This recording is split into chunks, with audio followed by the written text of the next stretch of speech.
Which of the following is an example of fine motor skill. आपको पता है girlfriend यानी GF से हमने याद कराया हुआ आपको। ग्रॉस मोटर स्किल्स होती हैं जिसमें बड़ी मांसपेशियों का स्थूल गतिक कौशल कहते हैं, बड़ी मांसपेशियों का प्रयोग होता है। और दूसरी होती है फाइन यानी सूक्ष्म गतिक कौशल, जिसमें छोटी मांसपेशियां जैसे आपकी हाथों की उंगलियों की मसल्स और आपकी आंखों के साथ कोऑर्डिनेशन, ये सब यूज होता है। जैसे लिखने में, राइटिंग में, इन सब में, राइटिंग है, ड्राइंग है, पेंटिंग है ना, इन सब में क्या है, फाइन मोटर स्किल्स। दौड़ने, भागने, उछलने, कूदने, रनिंग, जंपिंग, स्विमिंग, है ना, इन सब में क्या होगा आपका ग्रॉस मोटर स्किल्स, क्योंकि बड़ी मांसपेशियां ज्यादा यूज में आती हैं। ऐसा नहीं है स्विमिंग की अगर हम बात करेंगे तो आपके हैंड्स भी यूज हो ही रहे हैं, या फिर अगर हम बात करेंगे किसी और भी चीज की, जैसे ड्राइविंग को लेके कई लोगों को लगता है कि ड्राइविंग फाइन है कि ग्रॉस है, तो ड्राइविंग में आपकी आंखें भी देख रही हैं, लेकिन मुख्य काम जो है आपकी लेग्स और आपके हैंड्स का है या आर्म्स का है अगर मैं कहूं तो इसलिए वो ग्रॉस मोटर में चली जाती है। फिर तो रनिंग ऑन बोर्ड, रनिंग में बड़ी मांसपेशियां यूज होंगी तो ग्रॉस मोटर स्किल्स। स्विमिंग में अगेन आपकी बिना आपकी थाई मसल्स के यानी आपकी लेग्स के और आपके हैंड्स आर्म्स के, है ना, तो बड़ी मांसपेशियों का प्रयोग यहां ज्यादा है, तो ये भी ग्रॉस में चला गया।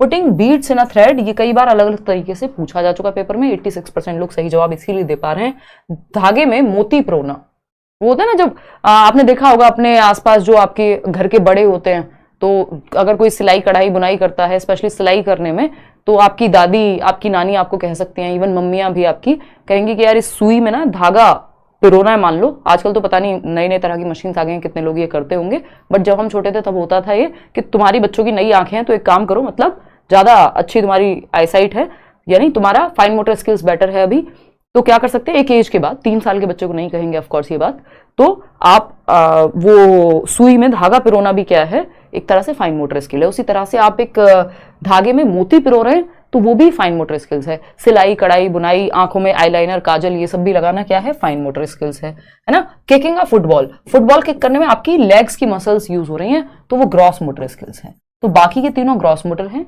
एक ही है फाइन मोटर स्किल का उदाहरण जो है third option.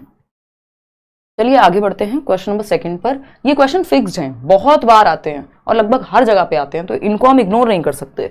सेफेलोकॉर्डल principle of development suggest that development proceeds from, जो विकास का शीर्षगामी, शीर्ष मतलब सर की बात हो रही है, सिंपल समझ जाइए आप, शीर्षगामी यानी सेफेल, सेफेल का मतलब ही आपको बताया है ब्रेन या खोपड़ी आपकी, ठीक है ना। तो सेफेलोकॉर्डल यानी सर से पैर, ठीक है, सर से पैर, बिल्कुल सही जवाब आप लोग अपने आप दे रहे हैं, इसमें क्या ही एक्सप्लेन करें। Head to toe, head to toe यानी सर से पैर की ओर कंट्रोल जा रहा है। बच्चा पहले अपना सर संभालना सीखता है, फिर क्योंकि छोटे बच्चे फिर गर्दन संभालना सीखता है।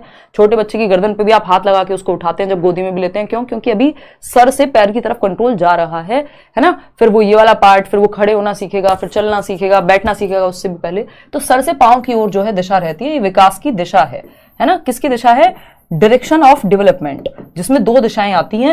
ये प्रिंसिपल है दिशा का, एक है सेफेलोकॉर्डल और दूसरा है आपका प्रॉक्सिमोडिस्कल, जिसको समीपस्थ दूरस्थ विकास कहते हैं, जिसको हम सेंटर टू एक्सट्रीमिटीज कहेंगे। उल्टा कर दिया उन्होंने, एक्सट्रीमिटीज टू सेंटर कुछ नहीं होता है ना, स्पेसिफिक टू जनरल कुछ नहीं होता, जनरल टू स्पेसिफिक होता है, सिंपल टू कॉम्प्लेक्स होता है। तो बाकी के 3 तो वैसे ही इतने फालतू के उदाहरण हैं कि जो पॉसिबल भी नहीं है ना। चलिए क्वेश्चन नंबर 3 पर चलते हैं और समझते हैं। सोशलाइजेशन से एक क्वेश्चन आना ही निश्चित है, फिक्स है बिल्कुल। डैश इज अ प्राइमरी यानी प्राथमिक सामाजिकरण का कारक है और कौन सा सेकेंडरी यानी गौड़ सामाजिकरण का कारक है। सामाजिकरण क्या होता है, समाज में रहने के तौर तरीके, सोशल स्किल्स सीखना सामाजिकरण है, ठीक, कि आप अडॉप्ट करते हैं इस प्रक्रिया के माध्यम से कि समाज में कैसे रहेंगे, ठीक। फटाफट से बताइए और जवाब दीजिए कि प्राइमरी सोशलाइजेशन का उदाहरण। पहला ऑप्शन है इमीडिएट नेबरहुड, जो आसपास का एकदम नजदीकी पास पड़ोस है, एकदम जो सब आप बिल्कुल पास में रह रहे हैं जहां, ठीक।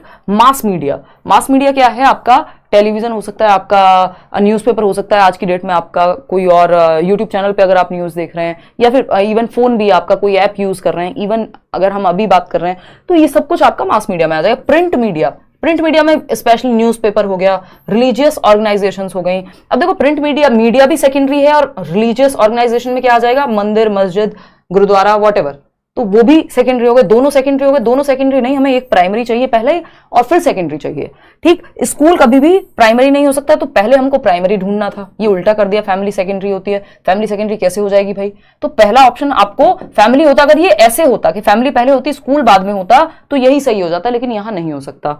फिर है लॉ और न्यूज़पेपर, दोनों सेकेंडरी हैं।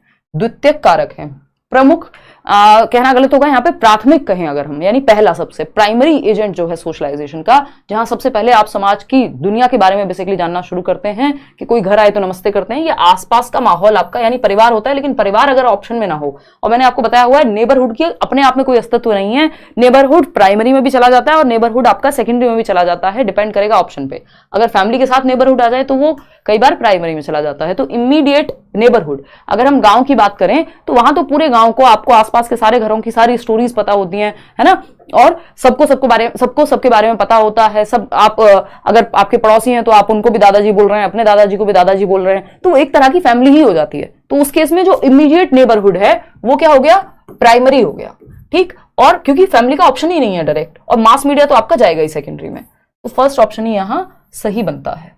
इतनी बात क्लियर है, चलें आगे। बहुत बढ़िया। क्वेश्चन नंबर 4, पियाजे के बारे में क्वेश्चन है, फटाफट से पढ़िए और जवाब दीजिए।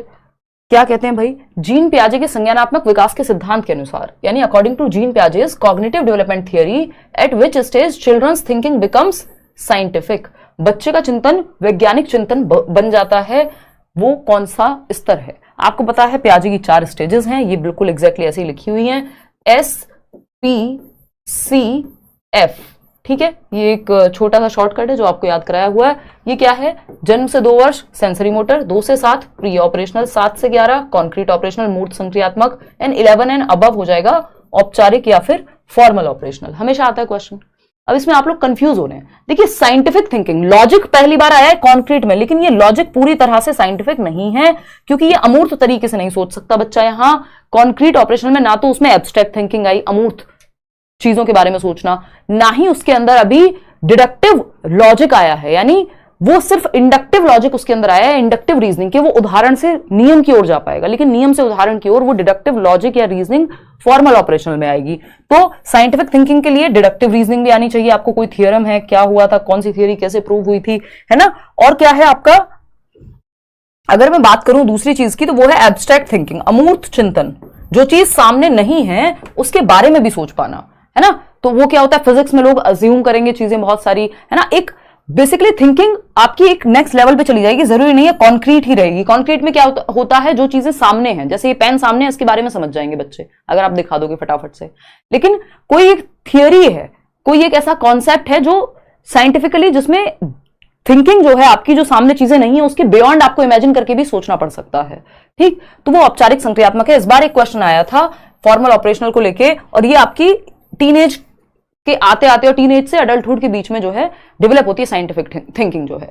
अगर मैं बात करूं, इस बार क्वेश्चन आया था कि थिंकिंग अबाउट सिंबल्स के बारे में, सिंबल सोच पाना, कुछ तो इस तरह का एक क्वेश्चन था जिसमें साइंटिफिक थिंकिंग लग रही थी कि सिंबल्स को सिंबल्स की जगह पे यूज कर पाना, यूजिंग सिंबल्स फॉर सिंबल्स।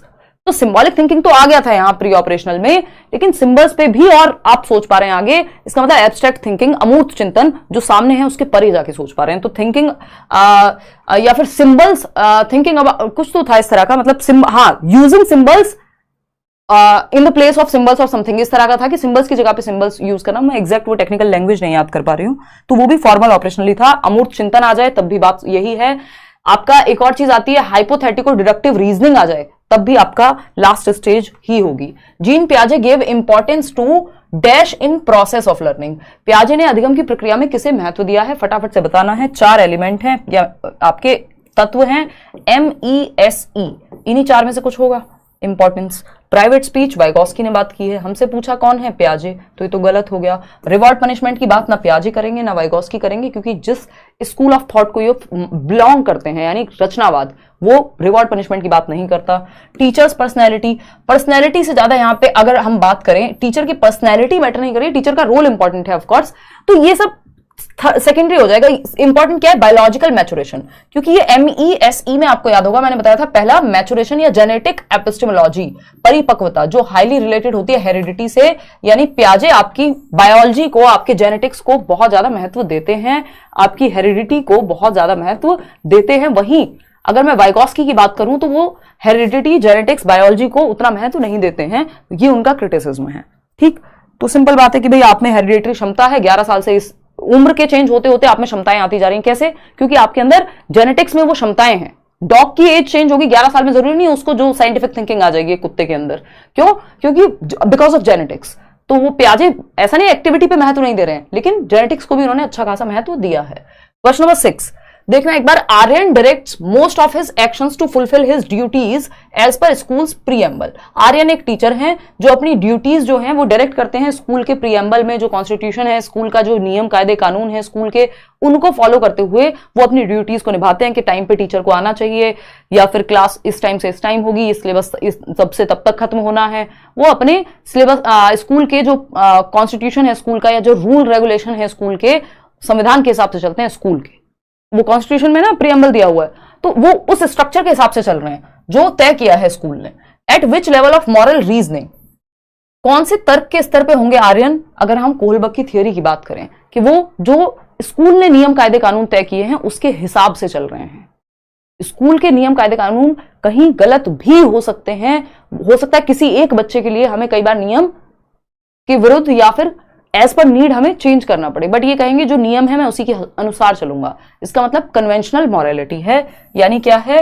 परंपरागत स्तर है, जो लेवल 2 में आता है कोहलबर्ग की थियरी में। लॉ एंड ऑर्डर यानी rules are rules, rules fixed होते हैं, रिजिड होते हैं, आपको नियमों के अनुसार, परंपराओं के अनुसार, सोसाइटी के अनुसार कुल मिलाकर के, या जो भी ऑर्गेनाइजेशन है जैसे कि स्कूल, उसके अनुसार, उसके नियमों के अनुसार आप चल रहे हैं। रेड लाइट नहीं तोड़ेंगे, चाहे किसी की जान जानी हो, बचनी हो, है ना। जबकि पोस्ट कन्वेंशनल में आप थॉट दे देते हैं कि ठीक है कुछ नियम है, लेकिन वो नियम लोगों के लिए बनाए गए हैं, अगर उनका भला नहीं हो रहा तो चेंज भी कर सकते हैं।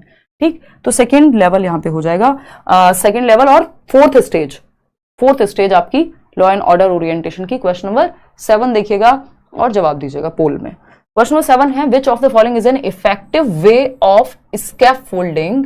इफेक्टिव वे यानी बेहतर तरीका, स्कैफोल्डिंग मचान का बच्चों के लिए when they are stuck on a problem. बच्चे किसी एक प्रॉब्लम पे फंस गए हैं, अटक गए हैं किसी एक स्टेप पे, मान लीजिए, उनको स्कैफोल्ड यानी हेल्प करने का, टेम्परेरी हेल्प को स्कैफोल्डिंग कहते हैं। कौन सा तरीका होगा? 68% लोग थर्ड ऑप्शन कह रहे हैं। चलिए बाकी ऑप्शन देख लेते हैं। डायरेक्टली आंसर बता दो, तो डायरेक्टली आंसर बताना स्कैफोल्डिंग में नहीं आता। आप हिंट देंगे, प्रॉब्लम को हाफ सॉल्व करेंगे, क्यूज देंगे, है ना। डायरेक्ट आंसर नहीं बताते, बच्चे को आंसर तक पहुंचने में मदद करते हैं, क्योंकि आपने बता ही दिया तो फिर उसको हेल्प, वो टेम्परेरी हेल्प नहीं हुई ना, आपने तो फिर उसका काम ही खत्म कर दिया। बच्चे को भी तो मौका देना सोचने का। पनिश करना ऑप्शन में ही नहीं है। Complicating the problem with irrelevant information, फालतू की इंफॉर्मेशन दे दो, बच्चा ए पूछ रहा हो आप डी की बात करो, है ना, तो वो बेकार की बात हो जाएगी। प्रोवाइडिंग हाफ सॉल्व सॉल्यूशंस, आपने देखा होगा टीचर्स कई बार, मान लो बच्चा 2 स्टेप पे अटक गया तो वो तीसरा स्टेप सॉल्व कर देते हैं, फिर वो आगे का क्वेश्चन खुद से सॉल्व कर लेगा। तो यही स्कैफोल्डिंग है कि मदद दे दी, लेकिन अस्थायी मदद, जिसकी बात वाइगॉस्की कर रहे हैं अपनी थियोरी में। क्वेश्चन नंबर 8 देखिएगा, और फिर से अगेन वाइगॉस्की से ही क्वेश्चन देख रहे हैं आप, 3 क्वेश्चन एक सेट में। क्वेश्चन नंबर 8 कहता है, to enhance cognitive development lab Vygotsky advocated for. Vygotsky किस चीज की विवेचना करेंगे या किस चीज के साथ जाएंगे अगर संज्ञानात्मक विकास, बच्चे के दिमाग के विकास को बेहतर करना है तो, है ना, उसकी सोचने समझने की शक्ति को। देखो एक्सपोजिटरी टीचिंग जो होती है, बच्चे के दिमाग में भर दिया आपने कुछ डायरेक्टली, ये ना पियाजे कहेंगे ना वाइगॉस्की कहेंगे, ये चाइल्ड सेंटर्ड है ही नहीं, बच्चे को सेंटर में नहीं रखा जा रहा, तो ये तो गलत है। स्टिमुलस रिस्पांस की बात कोई भी नहीं करेगा जो भी बच्चे के पक्ष में है, क्योंकि उसमें आदत डलवाने वाली बात होती है। बच्चे को पैसिव रखा नहीं जा सकता कि वो बस 2 एकम 2 2 दूनी 4 आपने रट्टे लगवा दिए उसको, है ना, नहीं। असिस्टेड लर्निंग, बच्चा एक ही जगह पे एक्टिव है, जहां एक्टिव है बच्चा वो बेहतर ऑप्शन है। समर्थित अधिगम, यानी कोई, इसको 2 तरीके से किया जा सकता है, या तो टीचर असिस्ट करे जहां जरूरत है, बच्चे के दोस्त भी उसको मदद कर सकते हैं, असिस्ट कर सकते हैं, है ना। वर्ड होता है ना असिस्टेंट, वर्ड हम यूज करते हैं पर्सनल असिस्टेंट, कोई किसी का पीए है तो वो क्या कर रहा है, हेल्प ही तो कर रहा है व्यक्ति को उस काम में, ठीक है ना। तो ये टीचर हेल्प कर सकते हैं, असिस्टेंस मिल सकती है टीचर से। पीयर्स, बच्चे के साथी समूह, कोई दोस्त हेल्प कर सकता है किसी क्वेश्चन पट के, तो बेसिकली उसको असिस्टेंस मिलेगी। असिस्टेड लर्निंग की बात वाइगॉस्की करते हैं, पियाजे नहीं है सच, ठीक है। चलिए खैर क्वेश्चन नंबर 9 पे चलेंगे। प्रोग्रेसिव एजुकेशन पे क्वेश्चन है, जॉन डुई को याद कीजिए। Child centred and progressive education chapter है आपका। प्रगतिशील शिक्षा, लर्निंग बाय डूइंग, करके सीखना, बच्चा सेंटर में है। प्रेजेंट लाइफ के लिए बच्चा सीखता है यहाँ पे। एजुकेशन इज लाइफ इटसेल्फ, ये कहा है प्रोग्रेसिव एजुकेशन में जॉन डुई ने, कि जो शिक्षा है वो जीवन है, या वर्तमान जीवन के लिए सिखाइए, है ना। और प्रेजेंट लाइफ के लिए सीखेगा बच्चा यहाँ पे, वर्तमान जीवन के लिए, ठीक। जो भी सोशल प्रॉब्लम्स हैं उन सबको सॉल्व कर पाएगा, ग्रुप में सीखेगा, बच्चा एक्टिव हुआ। कुल मिलाकर के स्टूडेंट्स एक्टिवली पार्टिसिपेट या students as active participants in knowledge construction, बात सही है। Teachers as the foremost source of knowledge, नहीं, बच्चा और टीचर दोनों एक्टिव हैं तभी चाइल्ड सेंटर्ड है। स्टूडेंट्स पैसिव हैं, बच्चों को पैसिव आप नहीं रख सकते, बच्चों को एक्टिव रखना है। पैसिव का मतलब है बस वो बैठा हुआ है, चाहे नींद आ जाए पीछे सो जाए, वो बच्चे को आप इन्वॉल्व नहीं कर रहे हैं। Text books irrelevant in the process of knowledge construction, जो किताबें हैं वो नॉलेज की कंस्ट्रक्शन में रेलिवेंट नहीं है, ऐसा नहीं है, टेक्स्ट बुक भी इंपॉर्टेंट है, उनकी अपनी भूमिका है। तो इंपॉर्टेंट क्या है यहाँ पे कि जहां बच्चा एक्टिव है, सिंपल जवाब। आगे बढ़ेंगे क्वेश्चन नंबर 10 पर। क्वेश्चन नंबर 10 क्या कहता है भाई, फटाक से देखेंगे। क्वेश्चन नंबर 10 कहता है Ashima is popular among her friends for her high ability to read the moods and motivations of others. Ashima teacher हो सकती हैं, दोस्त हो सकती हैं, कोई क्लास में बच्ची हो सकती है जो अपने दोस्तों का मान लो किस दिन मूड खराब है तो वो तुरंत से पहचान जाती हैं, या कोई बच्चा अगर वो टीचर है तो मोटिवेशन को तुरंत समझ जाती हैं कि बच्चा मोटिवेटेड नहीं है, घर में कोई घटना घट सकती है, क्या स्थिति है पीटीएम में वो पता कर सकती हैं, है ना, वो आइडिया लगा लेती हैं कि दूसरों की मोटिवेशन, उनका मूड कैसा है। अदर्स की बात हो रही है, तो जब बात अदर्स की होती है तो मल्टीपल इंटेलिजेंस बहुबुद्धि सिद्धांत में गार्डनर के अनुसार ये इंटरपर्सनल इंटेलिजेंस है। इंटर का मतलब ये 2 या 2 से अधिक, हम कहते हैं international flights, inter state buses, यानी एक स्टेट से दूसरे स्टेट के बीच जाने वाली बसेस को हम कह रहे हैं इंटर स्टेट बसेस, है कि दिल्ली से उत्तर प्रदेश जाती है बस, है ना। या फिर अगर हम बात करें इंटरनेशनल फ्लाइट्स की तो एक देश से दूसरे देश में जा रहे हैं। उसी तरह से इंटरपर्सनल का मतलब है कि 2 या 2 से अधिक लोगों को, यानी अदर्स को जान पाना। इंट्रापर्सनल होता है खुद की क्षमताओं को, खुद की मोटिवेशन को जान पाना, तो वो इंट्रापर्सनल हो जाएगा। ठीक, तो इंट्रा और इंटर में बहुत कंफ्यूज होते हैं। इंटर मतलब दूसरों की मोटिवेशन को या दूसरों के मूड्स को जानना, और इंट्रा मतलब सेल्फ, खुद को समझना। क्वेश्चन नंबर 11, 8 प्रकार की बुद्धि गार्डनर ने बताई है। असर्शन यानी कथन और इसका कारण, फटाफट से देखते हैं। अ teacher should include project works, group tasks, discussions and debates among students in teaching learning process. एक अध्यापक को शिक्षण अधिगम प्रक्रिया में बच्चों को ग्रुप वर्क देना चाहिए, समूह कार्य, परियोजना वर्क। प्रोजेक्ट मेथड की अगर हम बात करें तो ये दिया था आपके W.H. किलपैट्रिक ने, और ये प्रोजेक्ट मेथड प्रैग्मेटिज्म यानी जॉन डुई जो प्रोग्रेसिव एजुकेशन की बात करते हैं उन्हीं से इंस्पायर्ड है कहीं ना कहीं। तो बच्चे यहाँ एक्टिव रहते हैं प्रोजेक्ट मेथड में, ग्रुप में कोई प्रोजेक्ट पे काम करते हैं। ठीक है, ग्रुप मेथड अपने आप में ग्रुप हो गया, चर्चाएं कर रहे हैं, वाद विवाद चल रहा है, यानी बच्चे एक्टिव हैं। ठीक, तो ये तो सही है, ऐसा करना चाहिए, बच्चों को एक्टिव रखना चाहिए। लर्निंग, रीजन क्या है इसका, learning is independent to socio cultural context of students, यानी जो अधिगम है, जो सीखना है वो विद्यार्थियों के समाज और संस्कृति यानी आसपास के माहौल से कोई फर्क नहीं पड़ता उस पर। तो ये गलत हो गया। अब आप लोग 67% लोग इसमें गलत जवाब दे रहे हैं क्योंकि आप जल्दी में जवाब दे रहे हैं। इसको पढ़ना है, ये कह रहे हैं learning is independent to socio cultural context, यानी स्वतंत्र है अधिगम समाज और संस्कृति से। कैसे स्वतंत्र हो जाएगा भाई समाज और संस्कृति से? जिस समाज में, जिस संस्कृति में, जिन बच्चों के बीच आप रह रहे हैं, जब ग्रुप में सीखेंगे तो स्वतंत्र कैसे हो जाएगा? ये तो इंटरडिपेंडेंट हो गया कि बच्चे सीखेंगे। ये कह रहे हैं कि सोसाइटी और कल्चर का कोई इंपैक्ट नहीं है, जबकि वाइगॉस्की कह रहे हैं जबकि अगर रचनावाद की बात करें या सोशल कंस्ट्रक्टिविज्म की बात करें या चाइल्ड सेंटर्ड एजुकेशन की बात करें तो वो ग्रुप बना करके सोसाइटी में बच्चों को एक्टिव रखने की बात करेंगे, प्रोजेक्ट मेथड ग्रुप बना के बच्चों को सिखाने की बात करेगा। और ये कह रहे हैं इसलिए प्रोजेक्ट मेथड से या ग्रुप में सिखाओ बच्चों को क्योंकि लर्निंग पे तो समाज और संस्कृति का कोई प्रभाव नहीं पड़ता। तो ये बात तो इसके साथ जा ही नहीं रही, ये बात तो गलत हो गई कि प्रभाव नहीं पड़ता। भाई ग्रुप में सिखाओ अच्छी बात है, लेकिन इसका रीजन ये थोड़ी कि ग्रुप समाज का प्रभाव नहीं पड़ता इसलिए ग्रुप में सिखाओ, ये तो उल्टी बात हो गई, है ना। तो A is true but R is false. समझ पा रहे हो बात को? तो ऐसी गड़बड़ नहीं करनी है। अभी भी 57% लोग लगे हुए हैं इसी जवाब को देने में कि फर्स्ट ही सही है, 33% लोग सिर्फ जवाब सही दे रहे हैं यहाँ पे। चलिए खैर आगे बढ़ते हैं। भाई आर तो गलत है ना, ए सही है, रीजन तो गलत है अपने आप में भी गलत है वो बात, और यहां जो कथन था उसके अनुसार भी गलत है। ये आप एक बार पढ़ के जवाब दो, मैं थोड़ा दो बूंद जिंदगी की फटाफट से आंसर करूं। अब मैं थोड़ा एक्सप्लेन कम करूंगी क्योंकि मुझे हो रही है थोड़ी वीकनेस फील।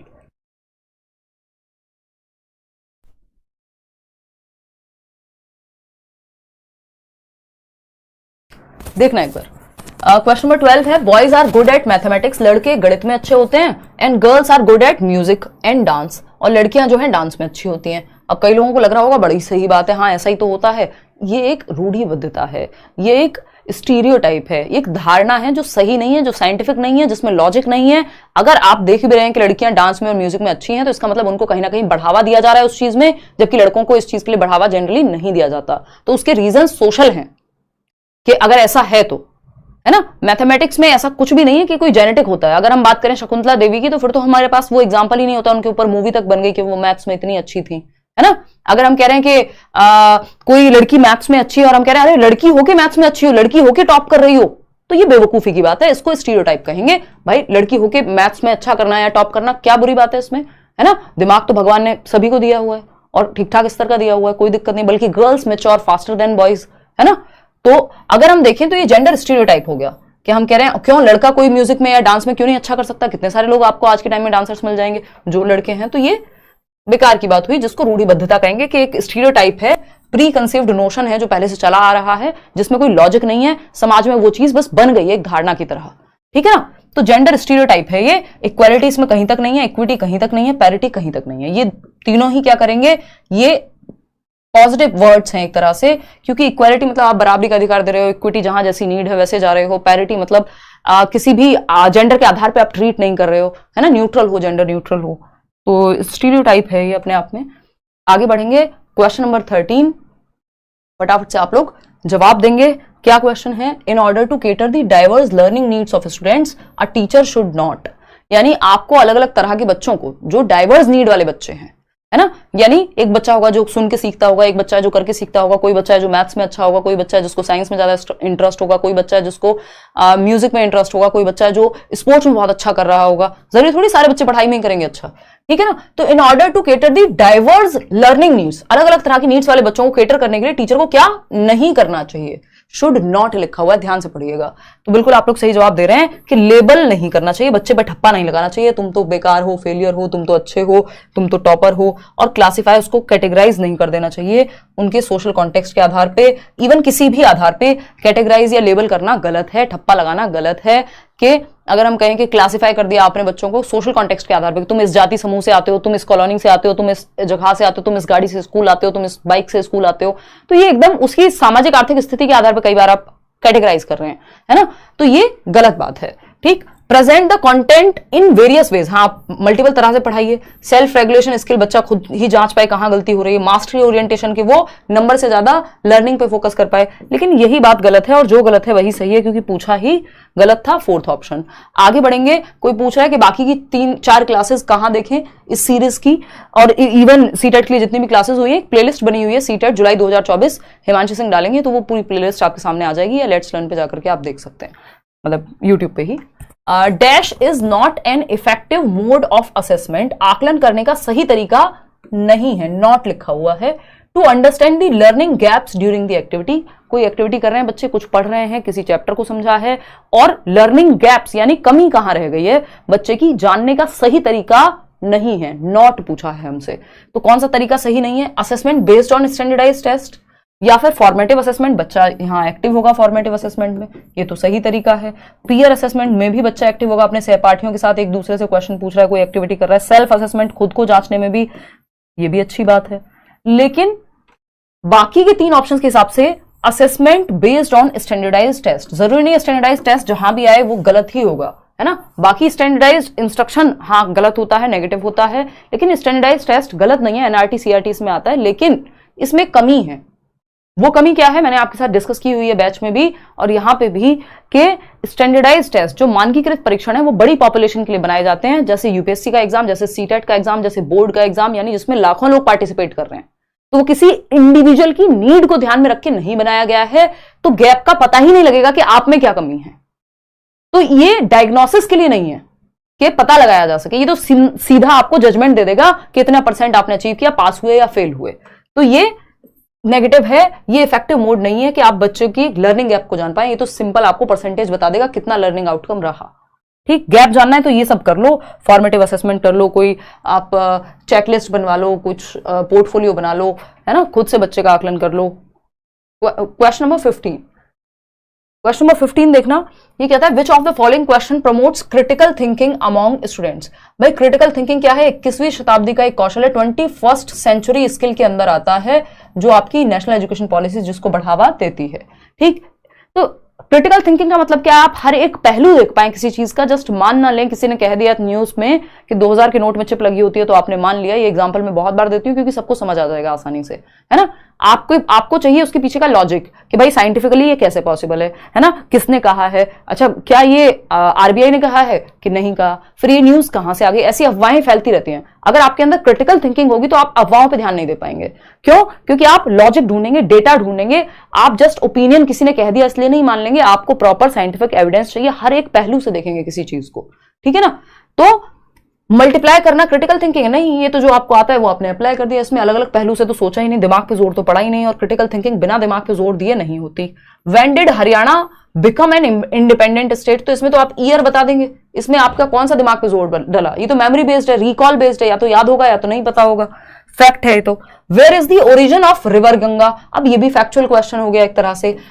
देखना ये वैसे भी वेयर, व्हेन या व्हाट, इसमें 99% सिंपल तरीका पहचानने का। आपको क्रिटिकल थिंकिंग पहचानने के लिए हाउ एंड वाई पे जाना पड़ेगा कि क्यों और कैसे कोई चीज होती है, ये क्रिटिकल थिंकिंग में आती है, क्योंकि इसके लिए दिमाग पे जोर पड़ेगा कि क्यों, अब क्यों में सोचना पड़ेगा, है ना। किसी ने कहा लड़कियां कमजोर होती हैं गणित में, क्यों? 2-4 सवाल आप पूछेंगे इस तरह के हाउ, या आप एग्जाम्पल देंगे, अपने आप दिमाग की दही हो जाएगी सामने वाले की, क्योंकि क्रिटिकल थिंकिंग के लिए आपको दिमाग पर जोर डालना पड़ेगा। How would you resolve the problem of water logging in your city, आप अपने शहर में जल भराव की समस्या का समाधान कैसे करेंगे, है ना। आप सुबह से शाम तक बुरा कहते रहे अपने सराउंडिंग को, आसपास की चीजों को, बट जब हम कहें कि अच्छा समाज में ये कुरीतियां हैं, बदलेंगी कैसे, तो फिर सोचने पे आप मजबूर हो जाएंगे, सर में दर्द भी हो सकता है। तो हाउ वाले क्वेश्चंस जो हैं जनरली क्रिटिकल थिंकिंग को प्रमोट करते हैं कि कैसे करेंगे कोई चीज, या वाई मतलब क्यों, उसमें आपको हर एक पक्ष पे सोचना पड़ेगा। बच्चों को हमें सोचने की आदत सिखानी है ताकि वो जस्ट मान ना ले चीजों को, सोचे समझे, क्वेश्चन करे, लॉजिक लगाए।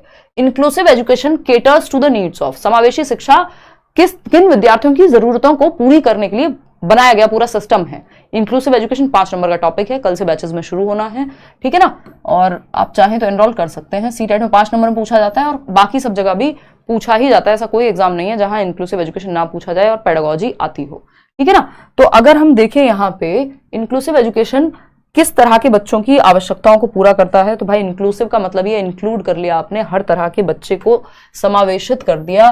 तो ये एजुकेशन फॉर ऑल का जो एक नारा कह लीजिए आप, या फिर एक स्टेटमेंट है, एजुकेशन फॉर ऑल, यानी सभी के लिए शिक्षा, चाहे कोई बच्चा बहुत गिफ्टेड है, धीमे सीखता है, हर तरह का बच्चा सीख पाए, ठीक। तो students from low socio economic status, कोई गरीब है अमीर है, हाँ, हर तरह के बच्चों को इंक्लूड करेंगे। Students with varied gender orientations, gender orientation हो सकती है कि कोई मेल है, कोई लड़का है और खुद को उसको महसूस होता है लड़की के जैसा, तो वो ओरिएंटेशन है उसका कि वो अपने आप को फीमेल की तरह ओरिएंट करता है, कोई फर्क नहीं पड़ता इस बात से, ठीक, क्योंकि इंक्लूसिव एजुकेशन हर तरह के बच्चे को इंक्लूड करेगा।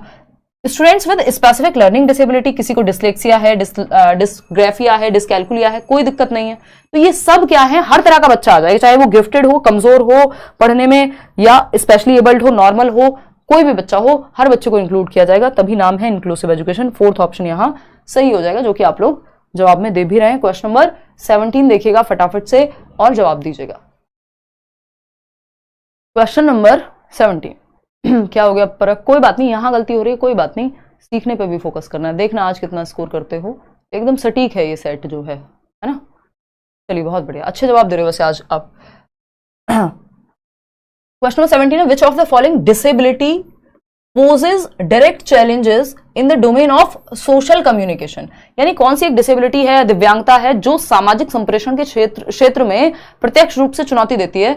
यानी अगर किसी को ये डिसेबिलिटी होगी तो वो सोशल कम्युनिकेशन, लोगों से बातचीत करना, घुलना मिलना, इन सब में दिक्कत उसको आएगी ही।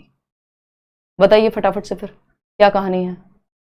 हाँ बिल्कुल अनन्या, लड्डू लगने भी चाहिए। अगर ये वाले क्वेश्चंस भी आपसे सॉल्व नहीं हो रहे हैं, इसका मतलब समस्या है, इसलिए नहीं कि ये लड्डू हैं, बट ये क्वेश्चंस वो हैं जो रिपीटेडली आपसे तरह तरह से पूछे जाते हैं, पूछे जाएंगे, नो मैटर व्हाट। आपका कॉन्सेप्ट कितना क्लियर है इससे पता लग जाएगा। किसी को लड्डू लग रहा है इसका मतलब उसने बहुत अच्छी पढ़ाई कर ली है, क्योंकि ये बेयर मिनिमम है, इतना तो आपको पता ही होना चाहिए। टॉपिक तो यही है, इन्हीं टॉपिक से क्वेश्चंस को अलग अलग तरह से बनाया जा सकता है। 74% बिल्कुल सही जवाब दे रहे हैं। ऑटिज्म, ऑटिज्म यानी स्वालीनता, ये एक डिसऑर्डर है या एक प्रॉब्लम है जिसके अंदर बच्चा, जैसे जो माय नेम इज खान में शाहरुख खान का कैरेक्टर है, उसको ऑटिस्टिक है वो, तो बहुत ज्यादा सोशली ज्यादा लोगों में घुल मिल नहीं पाता, बहुत ही अजीब बिहेवियर आपको करता हुआ नजर आ सकता है। अजीब मैं और आप ही कहते हैं, वो उसके लिए नॉर्मल है ना। उसके सराउंडिंग में, उसके रूम में भी अगर आपने बहुत ज्यादा चेंजेस कर दिए उसको पसंद नहीं आएंगे, है ना। लेकिन इसका मतलब ये नहीं बच्चा पढ़ नहीं सकता है, उसके दिमाग में कोई कमी है, ठीक ठाक एवरेज इंटेलिजेंस के साथ भी ये दिक्कत हो सकती है। डिसकैलकुलिया होता है कैलकुलेशन यानी मैथ से रिलेटेड। डिस्ग्राफिया होता है राइटिंग इलेजिबल होगी, यानी आप पढ़ नहीं पाएंगे, लेजिबल नहीं होगी राइटिंग डिस्ग्राफिया वाले बच्चे की, वो डॉक्टर्स वाली राइटिंग भी आप उसको कह सकते हैं। लोकोमोटर डिसेबिलिटी है बच्चे को चलने फिरने में यानी हड्डियों से रिलेटेड जो समस्या है वो होती है लोकोमोटर डिसेबिलिटी में। कोई बच्चा है जो बैसाखी से आता है, कोई बच्चा है जो व्हील चेयर पे आ रहा है, यानी लोकोमोटर डिसेबिलिटी है, जॉइंट्स रिलेटेड प्रॉब्लम वहां हो सकती है। क्वेश्चन नंबर 18 फटाफट से आंसर कीजिए, थोड़ा सा लेंथी क्वेश्चन है बट आप जवाब दे पाएंगे। एडीएचडी पे क्वेश्चन है, in order to cater to the needs of students struggling with attention deficit hyperactivity disorder. ADHD वाला बच्चा है, अवधान अति क्रियाशीलता विकार से जूझ रहा है बच्चा, यानी बहुत बढ़िया, आपको देख के मेरा पढ़ने का मन कर जाता है, चलिए बहुत खुशी की बात है। यानी बच्चे का ध्यान ज्यादा देर तक एक जगह पे टिक नहीं पाता, एडीएचडी अटेंशन डेफिसिट है और एक्टिविटी बहुत ज्यादा है, उछलता कूदता रहता है, एक जगह शांति से बैठ करके पढ़ नहीं पाता है। ठीक, फटाफट से बताइए, जल्दी से बताइए कि क्या करें। तो बच्चे को आप पार्ट्स में तोड़ देते हैं, जो काम देते हैं, give multiple tasks at the same time. ज्यादा काम दे देंगे, वो तो एक काम पे भी ध्यान नहीं टिका पाता ज्यादा देर तक, तो ये तो गलत है। Minimize the distractors in the surrounding, distraction को कम से कम कर दीजिए, ताकि बच्चे का अटेंशन पहले ही बहुत जल्दी डिस्ट्रैक्ट होता है, और अगर ज्यादा डिस्ट्रैक्टर हैं आसपास माहौल में, है ना, कि शोर भी मच रहा है, क्लास के आसपास बहुत शोर भी है, बच्चे परेशान भी कर रहे हैं एक दूसरे को, कोशिश करनी है कि उसको डिस्ट्रैक्शन कम से कम हो बच्चे को, क्योंकि अटेंशन में उसकी वैसे ही कमी होती है। असाइन, आप खुद देख लीजिए ना, अगर आपका ध्यान नहीं लग पा रहा होता तो आप अगर फोन को भी साथ में रखेंगे और हर 2 मिनट पे फोन खोल के देखते रहेंगे पढ़ते समय, तो आपका अटेंशन की दिक्कत होगी। डिस्ट्रैक्टर्स को क्या करना होगा, साइड करना होगा उतनी देर के लिए, कि 25 मिनट का टाइमर लगा दिया, 5 मिनट के लिए फोन देख लेंगे अगर मन किया तो 25 मिनट तो पढ़ेंगे, तो डिस्ट्रैक्शन को हटा दिया उस देर उतने टाइम के लिए। Assign assignments that require long duration, नहीं, इनको ज्यादा लंबी ड्यूरेशन का काम नहीं देना होता कि 2 घंटे का 5-5 मिनट में तोड़ दो आप, क्योंकि ज्यादा देर तक ये ध्यान केंद्रित नहीं कर पाते। Assign task which require passive listening, passive नहीं एक्टिव लिसनिंग चाहिए, पैसिव में तो फिर बच्चे का ध्यान टिकेगा ही नहीं, वो वैसे ही उछल कूद करता रहता है एडीएचडी वाला बच्चा। क्वेश्चन नंबर 19 देखिएगा, ये कहता है which of the following provision should be ensured for successful inclusion of students with locomotor disabilities. Locomotor, motor का मतलब ही है चलना फिरना, तो अगर हम देखें रागिनी, तो चलने फिरने का मतलब यहां पे क्या है, बच्चे को कुछ हड्डियों से रिलेटेड प्रॉब्लम हो सकती है ना। मतलब अगर हम बात करें तो बच्चे को मोबिलिटी में, एक जगह से दूसरी जगह जाने में, उसके जॉइंट्स में प्रॉब्लम हो सकती है, लोकोमोटर डिसेबिलिटी में वो आएगा।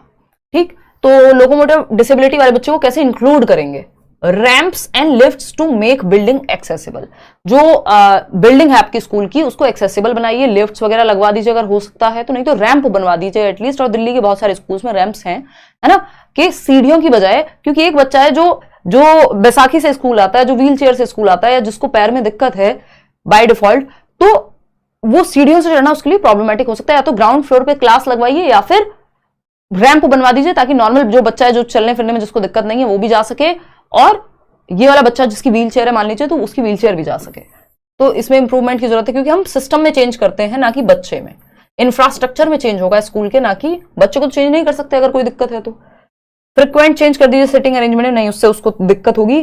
टॉप फ्लोर पे बिठाइए, जब उसको तो ग्राउंड फ्लोर देना चाहिए आपको, आप कह रहे हैं टॉप फ्लोर पे बिठाइए, है ना। Designing activities require frequent mobility, नहीं, ज्यादा चलने फिरने की एक्टिविटीज में उसको इन्वॉल्व मत कीजिए, उसको ऑलरेडी ही दिक्कत है, थोड़ा बहुत इन्वॉल्वमेंट आप रख सकते हैं। क्वेश्चन नंबर 20 है, स्टूडेंट्स विद गिफ्टेडनेस, वो बच्चा जिसका आईक्यू मान लीजिए 120-140 प्लस है ना। इंडियन कॉन्टेक्स्ट में हम कहते हैं 130 के आसपास भी आईक्यू है तो गिफ्टेड है।